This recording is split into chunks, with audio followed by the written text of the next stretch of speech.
Hello friends, it's that time again. It's time to get weird with type. Today I'm going to show you the process behind this staircase typography piece. It reads never stop, so the phrase doesn't just sit on the page, it becomes the staircase.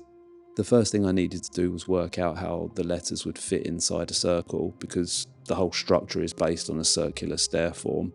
Never stop has 9 letters, so here you can see me dividing the circle into 9 equal sections using a pair of compasses and some basic geometry. That gives me the underlying rhythm of the piece, a kind of hidden structure that everything else can lock into.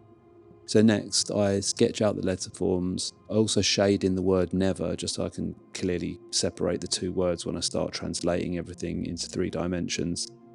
Now I need to turn that flat circular plan into something that feels more like a cylinder, as if we're looking down onto a spiral staircase. For this drawing I'm using 1-point perspective with a single vanishing point just off camera, and then I transfer the letters onto the top and bottom faces and start inking them in. And at this stage this is still just a construction drawing, it's not the final piece, it's the scaffolding underneath it.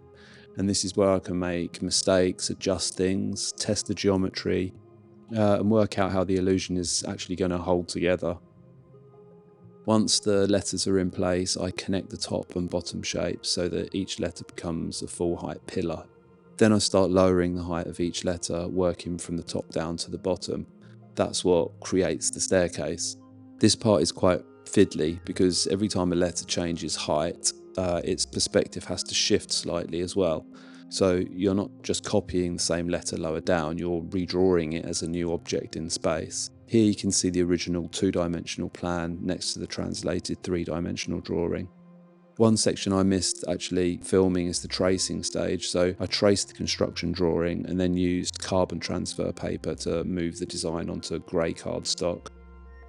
I love working on grey because it lets me use both dark pencil and white pencil, so you can push the shadows down but also pull the highlights forward, which gives the whole drawing a much more sort of sculptural feel. So now I start shading. I'd already tested the light source on the construction drawing. It makes a huge difference. The light determines where the shadows fall, how readable the text is, like which little edges of the geometry catch those really satisfying highlights. You can see on the base of the P that I've left a small highlight there. That's a bit of reflected light bouncing back from the surrounding forms, and it's a really useful trick when you're rendering this kind of architectural lettering in pencil. Finally, and this is my favourite part, I add the highlights. And this is why I like grey stock so much, because the surface already sits at a middle value. The white pencil has somewhere to go. It adds another tonal layer to the drawing, especially when you use it on like sharp edges, bright corners, and places where the form catches the light. And that's the finished piece.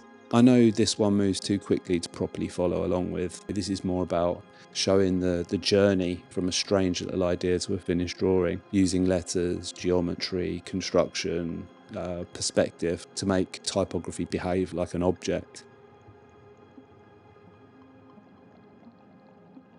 So until next time friends, keep your letters weird and your angles playful.